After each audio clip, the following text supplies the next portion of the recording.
Hello दोस्तों, स्वागत है आपका हमारे यूट्यूब चैनल एग्री पैराडाइज में। और आज से हम अपने जो मल्टीपल चॉइस क्वेश्चंस की सीरीज़ थी वो कंटिन्यू करने जा रहे हैं। तो बढ़ते हैं अपना पहले क्वेश्चन की तरफ। तो पहला क्वेश्चन हमारा कहता है कि most dominant mineral in earth crust is, मतलब हमारी जो भू पपड़ी है उस पर सबसे ज़्यादा कौन सा मिनरल पाया जाता है डोमिनेंट। तो ऑप्शन हमारे दिए गए हैं फेल्ड्स्पार, माइका और कॉर्ड। सबसे ज़्यादा हमारा मिनरल पाया जाता है वो है फेल्ड्स्पार, तो हमारा ऑप्शन ए सही हो जाएगा। तो कितना पाया जाता है अगर बात करें तो पाया जाता है ये 48%।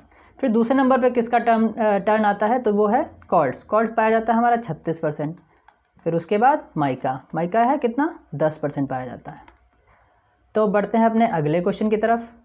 जैसा कि यहाँ पे ये दिया गया है, आप ये देख लीजिएगा। 48% फेल्ड्स्पार, कॉर्ड 36% और माइका 10%। अब क्वेश्चन नंबर 2 की तरफ बढ़ते हैं। क्वेश्चन नंबर 2 हमारा कहता है कि who considers the various properties of soils in relation to plant production. तो इस क्वेश्चन को समझने के लिए सबसे पहले आप ये जान लीजिए कि जो हमारी सॉइल होती है उसकी 2 ब्रांचेस होती हैं। एक को हम कहते हैं पेडोलॉजी, ठीक है, और दूसरे को हम कहते हैं इडेफोलॉजी। पेडोलॉजी के अंदर हम सॉइल का अध्ययन करते हैं, मतलब सॉइल की स्टडी करते हैं, लेकिन सॉइल में किस चीज़ की स्टडी करते हैं ये हमें जानना है बस। तो सॉइल में हम स्टडी करते हैं उसकी ओरिजिन की, एक पॉइंट हो गया ओरिजिन। दूसरा फिर हम उसकी क्लासिफिकेशन की करते हैं स्टडी, और तीसरा हम करते हैं उसकी डिस्क्रिप्शन की।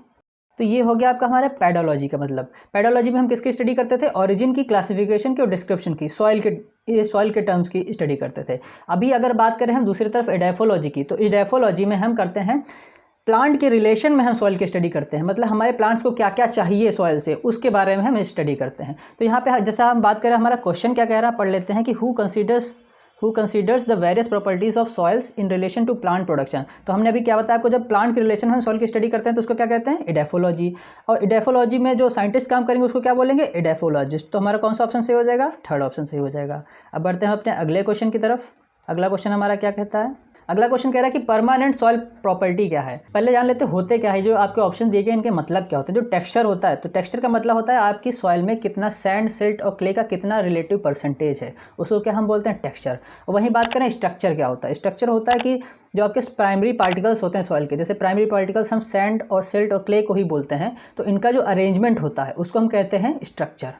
तो देखिए अभी जैसे मान लिया आपकी जो फील्ड में आपकी जो सॉइल है वो ऊंची नीची है, ठीक है, तो आपने क्या हुआ उस पर बढ़िया टिलेज ऑपरेशंस कर दिए, उसके बाद उस पर प्लैंकिंग पाटा लगा दिया तो बिल्कुल सपाट हो गई। तो स्ट्रक्चर देखिए चेंज हो गया यहाँ पे, लेकिन क्या टेक्सचर चेंज हुआ, बिल्कुल नहीं, टेक्सचर बिल्कुल नहीं चेंज हुआ। सॉइल की परमानेंट प्रॉपर्टी कौन सी है, टेक्सचर है।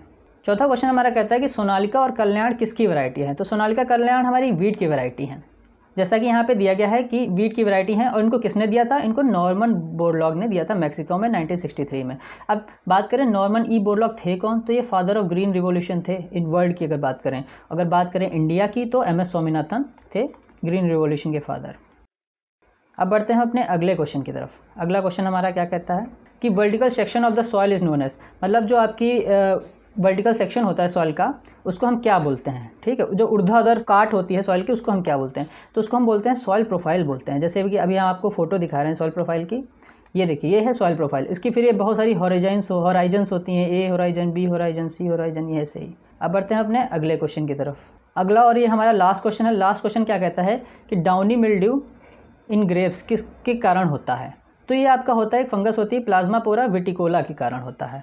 अब इससे रिलेटेड कुछ और पॉइंट्स हम लोग को पढ़ने हैं, बहुत इंपॉर्टेंट है, जो पूछे जाते हैं, ठीक है।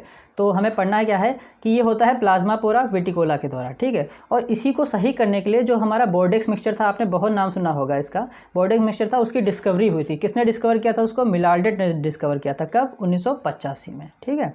अब इसका कंपोजिशन पूछ लेते हैं कि आखिर बोर्डेक्स मिक्सचर जो होता है हमारा वो किन किन चीज़ों से बना है। तो आपको एक रेशियो याद करना पड़ेगा, 5, 5 और 50 का।